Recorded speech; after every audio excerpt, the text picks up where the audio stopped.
Hello les amis, j'espère que vous allez bien.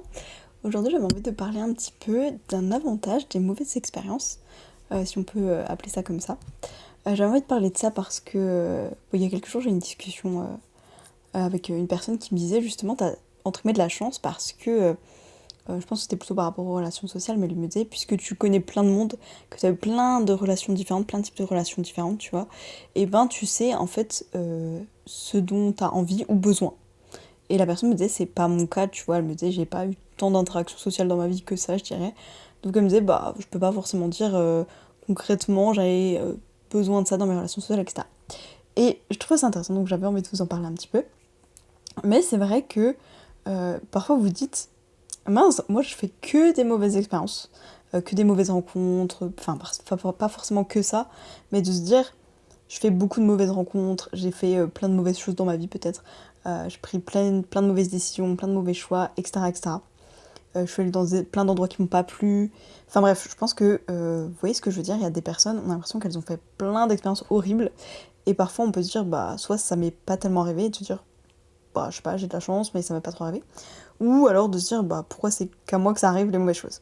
Dans tous les cas, si vous êtes plutôt du deuxième type de personne qui se dit mince, moi il m'arrive toujours plein de choses pas terribles, ou bien, je sais pas, j'ai déjà payé plein de pots cassés dans des relations, etc., etc. Ou dans un type de travail qui vous a pas plu et vous vous dites pourquoi ça tombe toujours sur moi. Et ben c'est justement ça, un bon côté, c'est de se dire, on peut savoir, grâce à ça, parce qu'on l'a vécu, expérimenté, ce qu'on cherche la fois d'après en fait. De vous dire, bah vous avez eu une mauvaise relation, par exemple de couple, vous avez eu un type de travail qui vous a déplu, voilà, ça se passe pas bien avec votre patronne, votre patron. Bah justement, ça vous aide à, comme vous avez testé vos propres limites en fait, à savoir ce dont vous avez besoin et envie. Donc c'est-à-dire que finalement, vous allez pouvoir faire la liste de ce que vous voulez pas, en vous disant, ça je l'ai déjà vécu, non merci, j'en veux plus. Et j'avais juste envie de parler de ça un petit peu parce que je trouve que ça donne un petit côté positif aux expériences moins agréables, je vais pas dire mauvaises expériences, mais voilà, un peu moins agréables. C'est voilà, se dire si vous sortez d'une relation de couple qui a été pas forcément toujours plaisante, où vous dites il y avait plein de côtés où ça allait pas, ou bien que vous êtes allé, je sais pas, dans un autre pays, dans une autre ville, vous avez déménagé et le lieu vous plaisait pas tant que ça, peut-être le type d'habitat, est-ce que vous étiez dans une maison avec un grand jardin, est-ce que c'était un immeuble avec plein de gens, et vous pouvez voir en fait qui vous convient ou pas. Donc, le côté positif d'avoir fait plein d'expériences différentes, dont celles qu'on n'a pas aimées, c'est de se dire, bah concrètement ça je veux plus le vivre, ça je veux plus le vivre, et de pouvoir, pour l'avenir ou pour le présent, regarder vraiment ce qu'on veut, en se disant, si je veux pas ça, plutôt je vais chercher ça. Ou même si on sait pas exactement je veux ça, mais de se dire, j'ai envie de tenter cette expérience-là à la place. Mais ça peut être vraiment plein de choses, ça peut être, ben, j'ai fait de la colocation, j'ai vraiment pas aimé, c'était insupportable, qu'est-ce qui m'a pas plu dedans?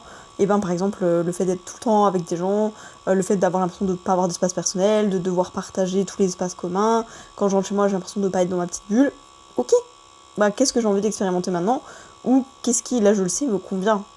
Et ça peut s'appliquer à plein d'autres choses, ça peut s'appliquer à des relations, à un type de travail, ben peut-être que je préfère travailler seule dans un bureau qu'en équipe, etc. etc.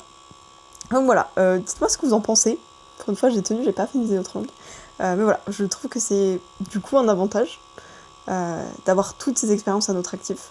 Dites-moi ce que vous en pensez, si ça vous aide à tirer des enseignements, on va dire, ou en tout cas, si ça vous aide à mieux vous connaître, à tester vos limites, d'avoir fait des expériences moins plaisantes, ou si au contraire vous dites, ben, je vais aller essayer plein de choses parce qu'en fait, bah, si tout m'a toujours plu, je sais pas forcément vers quoi m'orienter. Dites-moi ce que vous en pensez, moi je vous fais des bisous et je vous dis à demain.